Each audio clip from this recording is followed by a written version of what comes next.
दोस्तों ये second part है हमारे नेटवर्क टेस्ट का। ठीक है, नेटवर्क थ्योरम का जो टेस्ट हमने डिस्कशन स्टार्ट किया था उसका पहला पार्ट आप डिस्क्रिप्शन में देख सकते हो। ये सेकेंड पार्ट है। चलिए हम क्वेश्चन नंबर 14 से स्टार्ट करते हैं। सो दोस्तों अभी हमको क्या बताना है कि when is the power observe by the 1 ohm resistor in the circuit. ठीक है, सो 1 ओम रजिस्टर किधर है, व्हाट इज द व्हेन, क्या बोलता है इन the circuit below, what actually when नहीं है, दिस इज ठीक है, सही बात है, हुए नहीं होगा कि when is the power observe by the 1 ohm resistor is maximum, यानी इस 1 ओम रजिस्टर के अक्रॉस मैक्सिमम पावर कब होगा, तो आर का कंडीशन बताना। ठीक है, तो सिंपल है। मैक्सिमम पावर के लिए हम लोग क्या करते हैं बताओ भाई, बताओ जरा। मैक्सिमम पावर के लिए हम लोग क्या करते हैं, वही कि आप VTH निकालो एंड देन RTH निकालो। ठीक है, VTH निकालो, RTH निकालो और फिर इसके अक्रॉस करो। ठीक, तो देखो भाई एक चीज़ तो पक्का है कि जब आप VTH निकालोगे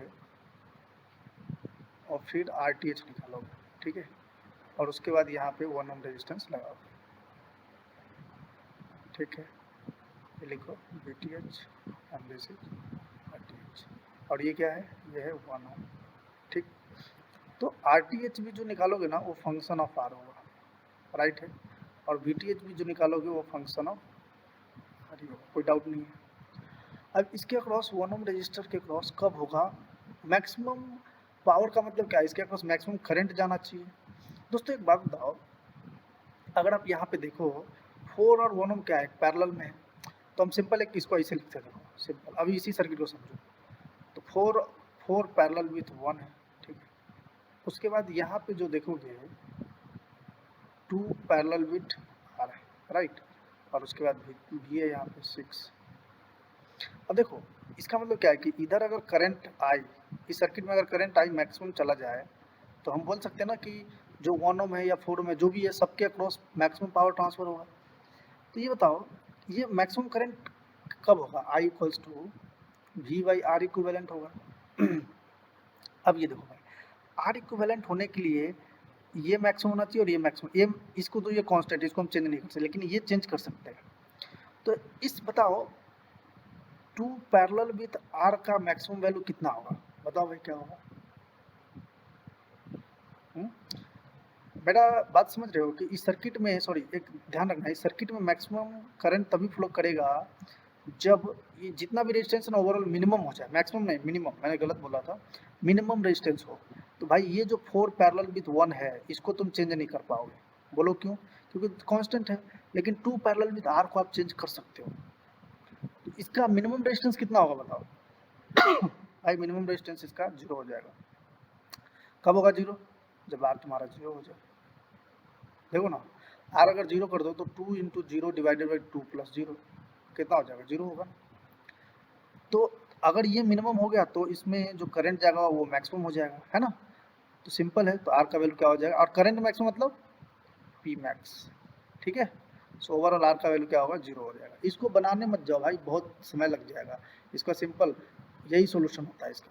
उसके बाद बोलता है कि if PM is the maximum power transferred, the transferred power in the system is, देखो भाई क्या है, ये VTH है, ये RTH है, और ये तो R है। हमने मैक्सिमम पावर ट्रांसफर का पढ़ा था कि RTH होता है, ये VTH होता है और ये RL होता है। Condition of maximum power transfer क्या होता है कि RL का वैल्यू होता है RTH, राइट।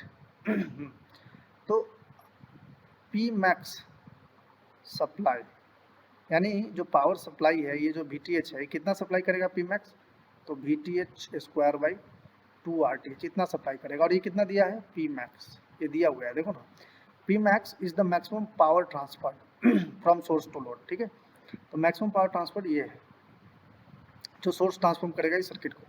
तो अब बोल रहा है कि transferred power in the system is, कहने का मतलब ये है कि बताओ RL में आपका कितना पावर जाएगा अगर PM है तो भाई अगर P मैक्स है तो इधर कितना जाता है, हम बताया था ना आपको 50% जाता है। 50% का मतलब जो सप्लाई कर रहा है सोर्स उसका आधा, तो आधा हो जाएगा, सिंपल है।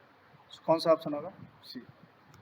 ठीक है, अब कह रहा है the Thevenin's theorem is applicable to, भाई किसके लिए होता है बताओ? Thevenin's theorem is applicable to linear, bilateral और एक्टिव पैसिव सबके लिए होता है, ठीक है। तो देख लो ऑल टाइप ऑफ नेटवर्क नहीं भाई, ओनली नॉन लीनियर गलत बात, ओनली लीनियर नेटवर्क सही बात, ओनली टाइम इनवेरिएंट नेटवर्क नहीं, ठीक है भाई। ओनली लीनियर नेटवर्क के लिए, लीनियर एंड बाइलेटरल नेटवर्क के लिए। अब आगे देखो, reciprocity theorem is applicable to with and without coupling and transformer, coupling transformer होगा, ठीक है। तो reciprocity theorem is applicable to मतलब ठीक है with and without coupling transformer, ठीक। तो भाई रेसिप्रोसिटी थ्योरम पहले एप्लीकेबल किसके लिए होता है ये समझ लो। एक तो होता है लीनियर, दूसरा होता है बाइलेटरल, और तीसरा होता है कि having one independent source only, independent source, ठीक है। जिसमें बताया था कि ये जो सोर्स है ना, तो सोर्स को तुम बोलते हो एक्साइटेशन, तो रेस्पॉन्स उस एक्साइटेशन की वजह से जो रेस्पॉन्स होगा सो, ठीक है। तो इसको ये जो रेशियो होता है ना भाई ये कांस्टेंट होता है, यही हम आपको बताए थे, ठीक है। तो क्वेश्चन क्या बोलता है कि reciprocity theorem is applicable to linear and bilateral, तो आर एल सी सब लीनियर है, तो ये ऑल हो जाएगा, ठीक है। समझ गए आप, ठीक है। Next, reciprocity theorem is applicable to RLC, सही बात है। What which is initially not relax system, भाई नॉट रिलैक्स का मतलब क्या है? ट्रांजिएंट सिस्टम, ट्रांजिएंट के लिए एप्लीकेबल नहीं है। Having both dependent and independent, नहीं भाई सिर्फ इंडिपेंडेंट सोर्स होना चाहिए, तो ओनली वन, ठीक है। Which of the following theorems can be applied to any non linear मतलब एनी नेटवर्क, लीनियर और non linear, active passive, time variant और टाइम इनवेरिएंट। मतलब ऐसा कौन सा थ्योरम है जो सबके लिए एप्लीकेबल है? भाई सिंपल है, थेवेनिन्स तो लीनियर के लिए होता है, तो ये होगा नहीं। नॉर्टन भी लीनियर के लिए होता है, सुपरपोजिशन में लीनियर और बाइलेटरल के लिए, तो टेलीग्राम्स थ्योरम में होगा। टेलीग्राम्स थ्योरम ये बोलता है कि भाई किसी भी नेटवर्क में जो ओवरऑल पावर कंजम्पशन है, टोटल कंजम्पशन हो, ओवर मिला दोगे तो जीरो हो जाएगा।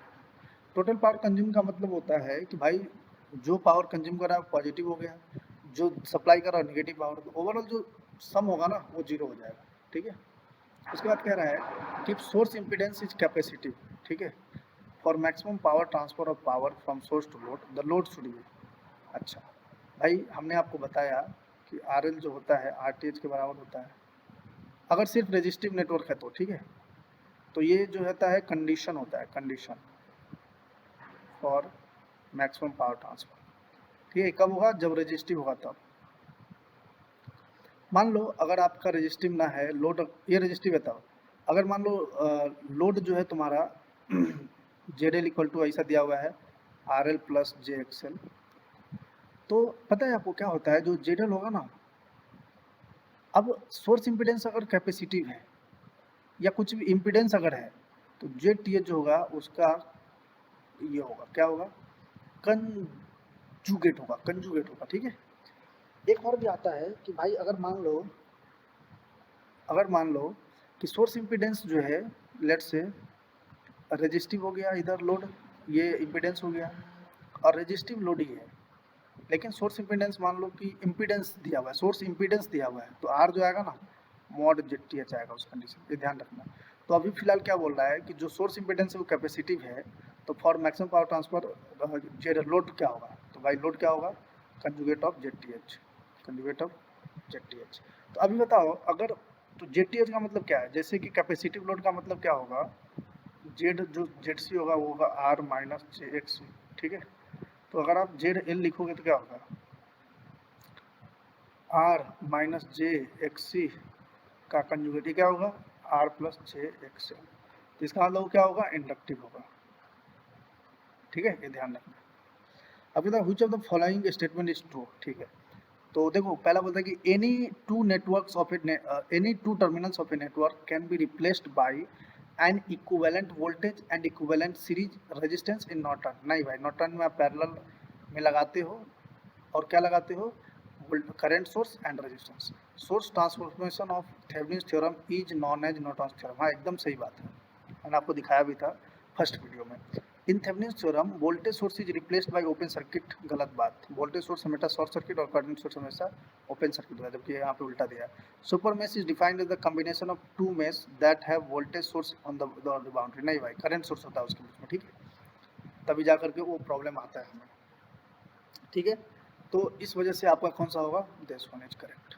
नेक्स्ट आप कहता है कि superposition theorem is not valid for, voltage source के लिए वैलिड है, मतलब ये किसके लिए वैलिड है, लीनियर बाइलेटरल, तो वोल्टेज सोर्स लीनियर होगा, करंट सोर्स भी लीनियर है, पावर नहीं भाई, पावर लीनियर नहीं होता, पीओ क्या लिखते हो, आई स्क्वायर आर और पी स्क्वायर बाई आर, तो ये जो स्क्वायर है ये क्या बनाता है, नॉन लीनियर है ना, ठीक है, तो पावर के लिए अप्लीकेबल नहीं है, ठीक है, तो नॉट वैलिड फॉर, तो आंसर आपका ये होगा, ठीक है, ये ऑप्शन होगा, बट ये सब ऑप्शन नहीं होगा एज पर क्वेश्चन, क्या पता नॉट वैलिड ना, इसलिए वो, ठीक है। So thank you for watching this video, और दोस्तों अगर आपको पसंद आता है तो लाइक मारो, सब्सक्राइब मारो, शेयर मारो, ठीक है, ताकि हम और भी ऐसी वीडियो लेकर आते रहें, ठीक है। नेक्स्ट क्लास में हम रेजोनेंस का टेस्ट देखेंगे। Thank you so much.